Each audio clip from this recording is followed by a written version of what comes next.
Hi hello ഏതോ ജന്മകൽപ്പനയുടെ ഒരു പുതിയ എപ്പിസോഡിലേക്ക് എല്ലാവർക്കും സ്വാഗതം. അങ്ങനെ ശ്യാം മുത്തശ്ശിയോട് അശ്വിനെ കുറിച്ച് സംസാരിക്കാൻ പോയതാണ്. അപ്പം അഞ്ജലി ഇങ്ങനെ ടെൻഷൻ അടിച്ച് നിൽക്കുക കേട്ടോ, എന്തായിരിക്കും മുത്തശ്ശി പറഞ്ഞിട്ടുണ്ടാവുക എന്നുള്ള കാര്യത്തിൽ. അപ്പോൾ ശ്യാം വരുമ്പോൾ ചോദിക്കുന്നുണ്ട്, എന്താ പറഞ്ഞത് ഏട്ടാ ഒന്ന് പറയേ. അപ്പോൾ ശ്യാം പറയുന്നുണ്ട്, താൻ പിടിച്ച മുയലിന് 3 കൊമ്പാണെന്നാണ് മുത്തശ്ശിയുടെ ന്യായം. അപ്പോൾ കുഞ്ഞിൻ്റെ കാര്യത്തിൽ ഒരു വീഴ്ചയ്ക്കും തയ്യാറാവില്ല മുത്തശ്ശി എന്നാണോ പറഞ്ഞത് എന്ന് ചോദിക്കുമ്പോൾ ശ്യാം ഇങ്ങനെ ചിരിക്കുകയാണ്. ഇങ്ങനെ ചിരിക്കാതെ ഏട്ടാ, എനിക്ക് ടെൻഷനായിട്ട് വയ്യ എന്നൊക്കെ പറയുമ്പോൾ, ഞാൻ എന്തെങ്കിലും കാര്യത്തിന് ഒരുമ്പിട്ടിറങ്ങിയാൽ അത് നടത്തിയിട്ടേ ഉള്ളൂ എന്ന് ശ്യാം പറയുന്നുണ്ട് കേട്ടോ അഞ്ജലിയോട്. അപ്പോൾ അവരുടെ സംസാരത്തിനിടയിൽ അങ്ങോട്ട് മനോരമ വരികയാണ് കേട്ടോ. അപ്പോൾ മനോരമ പറയുന്നുണ്ട്, എന്താണ് ഒരു സീരിയസ് ചർച്ച, എനിക്കും കൂടി അങ്ങോട്ടേക്ക് വരാവോ എന്ന് ചോദിക്കുമ്പോൾ ശ്യാം പറയുന്നുണ്ട്, ആൻറ്റി കൂടി കേൾക്കേണ്ട കാര്യമാണ്. ആണോ, എങ്കിലത് സീരിയസ് കാര്യം തന്നെ ആയിരിക്കും. എനിക്ക് മനസ്സിലായി, കുഞ്ഞനും മുത്തശ്ശിയും കൂടെ ഉള്ള ഫൈറ്റല്ലേ എന്ന് ചോദിക്കുമ്പോൾ, അവർ തമ്മിൽ അങ്ങനെ ഫൈറ്റൊന്നുമില്ല, അത് ഞാനിവിടെ ഉള്ളപ്പോൾ അനുവദിച്ച് കൊടുക്കുന്ന ആൻറ്റിക്ക് തോന്നുന്നുണ്ടോ എന്ന് ചോദിക്കുമ്പോൾ, അത് പിന്നെ എനിക്ക് അറിഞ്ഞൂടെ, മോനൊരു കണ്ണിങ് ഫോക്സ് ആണെന്ന്. അപ്പോൾ ശ്യാമും അഞ്ജലി മുഖത്തോട് മുഖം നോക്കുക കേട്ടോ, എന്താ അവർ പറയണമെന്നുള്ള കാര്യം മനസ്സിലായില്ല. ഐ മീൻ സൂത്രശാലിയായ കുറുക്കൻ, ബുദ്ധിരാക്ഷസൻ എന്നൊക്കെ പറയാം, അതാ ഞാൻ ഉദ്ദേശിച്ചതെന്ന് പറയാം കേട്ടോ Manorama.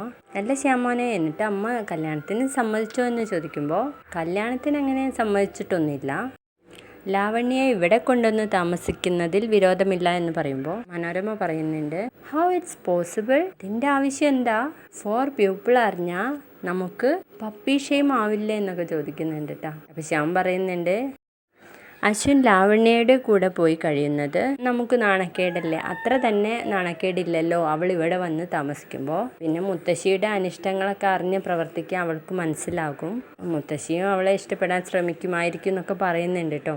It is A good idea, but എൻ്റെ അമ്മായിയമ്മയുടെ ഷീ ഈസ് നെവർ ഗ്രോ എന്ന് പറയാൻ കേട്ടോ മനോരമ.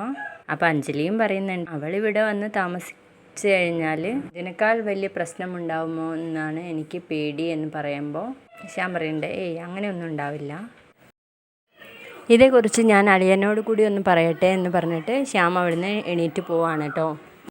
തുടർന്ന് അഞ്ജലിയും ശ്യാമും തമ്മിൽ ഇങ്ങനെ സംസാരിച്ചുകൊണ്ടിരിക്കുകയാണ്. അങ്ങോട്ടേക്ക് അശ്വിൻ കയറി വരികയാണ്. അഞ്ജലി ചോദിക്കുന്നുണ്ട്, ഇന്ന് പതിവില്ലാത്ത ഒരു സന്തോഷം നിന്റെ മുഖത്ത് കാണുന്നുണ്ടല്ലോ, ഇവിടെ നടക്കുന്നത് വല്ലതും നീ അറിഞ്ഞോ എന്ന് ചോദിക്കുമ്പോൾ, എന്ത് കാര്യം എന്ന് ചോദിക്കാൻ കേട്ടോ അശ്വിൻ. നിന്റെ അളിയൻ മുത്തശ്ശിയോട് ലാവണ്യയെ പറ്റി സംസാരിച്ചിട്ടുണ്ട്, നിനക്ക് വേണ്ടി നിന്റെ അളിയൻ മുത്തശ്ശിയെ നിന്റെ വഴിക്ക് തന്നെ ആക്കിയിട്ടുണ്ട് എന്നൊക്കെ പറയുമ്പോൾ അശ്വിന് വലിയ സന്തോഷമൊന്നും ഇല്ല. എന്ന് പറഞ്ഞിട്ട് ഒരു ഗിഫ്റ്റ് എടുത്ത് കൊടുക്കുകയാണ് കേട്ടോ ശ്യാമിന്. 2-3 ദിവസമായി ഏട്ടാ ഞാൻ വാങ്ങി വെച്ചിട്ട് ഇപ്പോഴാണ് തരാൻ സൗകര്യമായത് എന്ന് പറഞ്ഞിട്ട് കൊടുക്കുന്നുണ്ട്. ഞാൻ നിന്നോട് മിണ്ടില്ല കുഞ്ഞാ, നിന്റെ അളിയൻ വന്നപ്പോൾ അളിയന് മാത്രം ഗിഫ്റ്റ് കൊടുത്തു, നീ എനിക്കൊന്നും വാങ്ങിച്ചില്ലല്ലോ എന്നൊക്കെ പറഞ്ഞിങ്ങനെ സങ്കടപ്പെട്ട് നിൽക്കുകയാണ് നമ്മുടെ അഞ്ജലി. ഇതെന്താ ഗിഫ്റ്റ് എന്ന് ചോദിച്ചിട്ട് ശ്യാം തുറന്നു നോക്കുമ്പോൾ വാച്ചാണേ, അത് 2 വാച്ച് ഉണ്ടായിരുന്നു. അപ്പോൾ അശ്വിൻ പറയുന്നുണ്ട്, അത് സെറ്റായിട്ടേ കിട്ടുള്ളൂ, അതുകൊണ്ട് 2ആക്കും അങ്ങ് വാങ്ങി എന്ന് പറയാനുണ്ട് കേട്ടോ. ഞാനൊന്ന് ഓഫീസിൽ പോകട്ടെ എന്ന് പറയുമ്പോൾ അഞ്ജലി ചോദിക്കുന്നുണ്ട്, ഇന്ന് സൺഡേ അല്ലേ കുഞ്ഞാ, നിനക്ക് ഓഫീസിൽ പോകേണ്ട കാര്യമില്ലല്ലോ എന്ന് ചോദിക്കുമ്പോൾ, എനിക്കെന്ത് ഞായറാഴ്ച ചേച്ചി, എനിക്ക് പോവേണ്ട അത്യാവശ്യമുണ്ട് പറഞ്ഞിട്ട് അശ്വിൻ അവിടുന്ന് ഇറങ്ങിപ്പോവാണേ. തുടർന്ന് അശ്വിൻ ഓഫീസിലേക്ക് പോകും വഴി ലാവണ്യയെ വിളിക്കുന്നുണ്ട് കേട്ടോ. ഹലോ ലാവണ്യ, നീ എവിടെയാണെന്ന് ചോദിക്കുമ്പോൾ, ഞാൻ എൻ്റെ വീട്ടിലാണ്, ഞാൻ ASRനെ വിളിച്ചിട്ട് ഒരു ഹെൽപ്പ് ചോദിക്കണം എന്ന് വിചാരിച്ചിരിക്കുകയായിരുന്നു. എന്താ പറ എന്ന് പറയുമ്പോൾ, ഈ വീട് എനിക്ക് ഒരാഴ്ചയ്ക്കുള്ളിൽ ഒഴിഞ്ഞു കൊടുക്കണം, അടുത്ത 3 മാസത്തേക്ക് എനിക്കൊരു അക്കോമഡേഷൻ ശരിയാക്കണം എന്ന് പറയുമ്പോൾ, ഓക്കെ, നീ നിൻ്റെ ബാഗും സാധനങ്ങളൊക്കെ പാക്ക് ചെയ്ത് വെക്ക്, നാളെ തന്നെ നമുക്ക് മാറാമെന്ന് പറയുകയാണേ. നാളെ തന്നെയോ? അപ്പം ഞാനിവിടെ താമസിക്കുമെന്ന് ചോദിക്കുമ്പോൾ, നീ ഇനി മുതൽ എൻ്റെ വീട്ടിലാണ് താമസിക്കണത് കുറച്ച് ദിവസത്തേക്ക് എന്ന് പറയുമ്പോൾ ലാവണ്യ ഇങ്ങനെ ഞെട്ടാണ് കേട്ടോ. ഞാൻ നിൻ്റെ വീട്ടിലോ? അതെ, പറയുന്നത് അങ്ങ് കേക്ക് ലാവണ്യ എന്ന് പറഞ്ഞിട്ട് ഫോണ് കട്ട് ചെയ്യാണ്. അശ്വിനാണെങ്കിൽ ഓഫീസിലെത്തിയതിന് ശേഷം ആകപ്പാടെ ഒരു വല്ലായിക ഉണ്ട് കേട്ടോ. ശ്രുതിയുടെ ടേബിളിലേക്ക് ഇങ്ങനെ നോക്കി നിൽക്കുന്നതാണ് കേട്ടോ കാണിക്കുന്നത്. പിന്നീട് ശ്രുതി സാരി എടുത്ത് നിൽക്കുന്നതും ഒക്കെ ഇങ്ങനെ ഓർമ്മ വരികയാണ് കേട്ടോ അശ്വിന്.